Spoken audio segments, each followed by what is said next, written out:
मी मकरंद कुलकर्णी, राष्ट्रवादी काँग्रेस प्रदेश प्रवक्ता. आजची प्रेस घेण्याचा उद्देश हा आहे की परशुराम आर्थिक विकास महामंडळ ब्राह्मण समाजासाठी सरकारनं स्थापन केलं, पण ते स्थापन केलं हा नावापुरतं आहे. ती एका अर्थानं ब्राह्मण समाजाची केलेली फसवणूक आहे.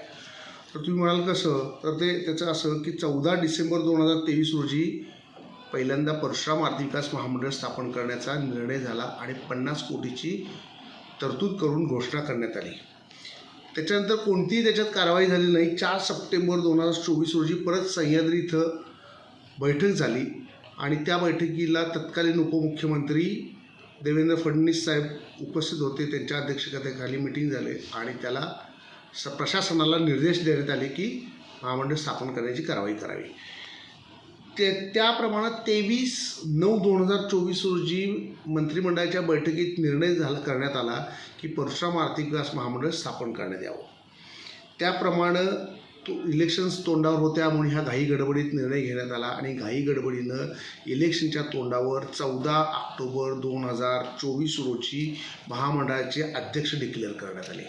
महामंडळ स्थापन झालेलं नव्हतं. तसं असताना महामंडळाचे अध्यक्ष डिक्लेअर करण्यात आले. इलेक्शन झाली, काही कालावधी गेला. अर्थसंकल्पीय वर्ष 25-26 त्याच्यासाठी आपल्याला निधीची 10 कोटीची तरतूद करण्यात आली आणि 10 कोटीची तरतूद ही अर्थसंकल्पामध्ये करण्यात आली आणि अर्थसंकल्पीय 25-26 करण्यात आली आणि 1 मे 2025 रोजी परशुराम आर्थिक विकास महामंडळाच्या कार्यालयाचं उद्घाटन झालं. तरी कार्यालयाचं उद्घाटन झालं पण महामंडळ स्थापन झालेलं नाही. त्या कार्यालयात जे उद्घाटन केलं त्या कार्यालयासाठी जो खर्च करण्यात आला त्या खर्चाला प्रशासकीय मान्यता कधी दिली?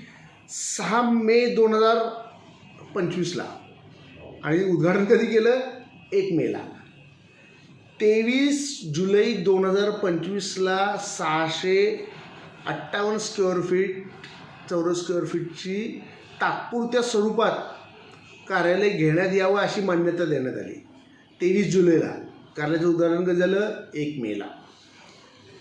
त्याच्यानंतर प्रत्यक्षात महामंडळ स्थापन झालं 3 ऑक्टोबर 2025 रोजी आणि त्याची योजना, त्याच्यासाठी जे तुमचं संचालक मंडळ वगैरे लागेल ते जे मंडळ लागणार आहे त्याचा निर्णय झाला 3 ऑक्टोबरमध्ये निर्णय झाला आणि 19 सप्टेंबरला त्याच्या बॉडीला मान्यता देण्यात आली. 19 ऑगस्टला त्याला मान्यता देण्यात आली त्यांच्या संचालक आणि आर्टिकल मेमोरंडमला 19/8ला मान्यता देण्यात आली. आणि वैशिष्ट्य म्हणजे 4 नोव्हेंबरला जी योजना व्याज परतावा योजना जाहीर केली त्या योजनेचं वैशिष्ट्य असं आहे, त्यातल्या अटी शर्ती अशा आहेत की वय वर्ष 48 ते वय वर्ष 45 पर्यंतच्या वयाच्या लोकांना ही योजना लागू होईल. पण वय वर्ष 60 आहे. ब्राह्मण समाजातील जे पौरोहित्य करणारे लोक आहेत त्यांचा 60 वर्षाचा काल आहे. त्यांनी काय करायचं? त्यांच्यासाठी योजना उपयोगाची नाही आणि सरकारनं त्या योजनेमध्ये 50 लाभार्थींना देण्यात येईल असं मंजूर केलं. म्हणजे 50 आणि अट अशी आहे की त्यातली दुसरी मॅक्झिमम कमाल मर्यादा 1.5 लाख रुपये, म्हणजे 15 लाखापर्यंत 1.5 लाखापर्यंत 1.5 लाख व्याज हे दिलं जाईल. म्हणजे साधारणपणे 1.5 लाख प्रत्येक एका लाभार्थ्याला, याप्रमाणे 50 लाभार्थ्यांना 75 लाख. अगदी आपण पकडलं ज्याला कमी जास्त मॅक्झिमम 1 कोटी 2 लाख रुपये देतील. म्हणजे 75 लाख ते 1 कोटीच्या दरम्यानच ह्या योजनेचा निधी वितरित होईल आणि 50 लाभार्थी. हा ब्राह्मण समाज 1 कोटी लोक आहेत, लोकसंख्या 1 कोटी आहे, त्यात फक्त 50 कसे शोधणार हा एक प्रश्न आहे. आणि सगळ्यात महत्त्वाचं 50 कोटीची जाहिरातबाजी, 10 कोटीची तरतूद आणि प्रत्यक्ष ज्यावेळी द्यायची वेळ येते त्यावेळी फक्त 70-75 हजार ते मॅक्झिमम 1 कोटी. हा फसवणुकीचा प्रकार आहे. हे भूलभुलई आहे. ह्यांनी जेवढा निवडणुकीच्या जाहिरातीवरती खर्च केला ब्राह्मण समाजाला दिलं म्हणून, ते जरी दिलं असतं तरी आज कित्येक त्याच्यात लाभार्थी झाले असते. आणि ह्या योजनेतनं नुसत्या भूलथापा दिल्या गेल्या, याच्यात काही निधी दिला गेला नाही, काही नाही. आज कोणताही अस्तित्वात नाही. 19 लाख रुपये तुम्ही खर्च केले, ही अनियमितता आहे. ह्याच्यावरती आमचं असं म्हणणंच नाही की तुम्ही भ्रष्टाचार झालेला आहे, पण हा अनियमिततापणा आहे.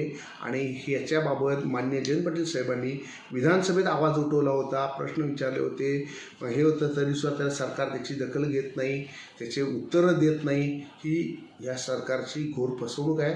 ब्राह्मण समाजाच्या तोंडाला पानं पुसलेली आहेत आणि हा फडणवीस सरकार किंवा महायुती सरकारने चक्क ब्राह्मण समाजाची फसवणूक केलेली आहे. अशीच परिस्थिती सर्व महामंडळाची आहे. हे मी परशुराम आर्थिक विकास महामंडळाचं एक उदाहरण दिलेलं आहे. राजपूत असतील, कैकाडी समाजाची, ज्या ज्या समाजासाठी यांनी 17 महामंडळ स्थापन केली त्याची हीच परिस्थिती आहे. कुठल्याही महामंडळाची वेगळी परिस्थिती नाही आहे.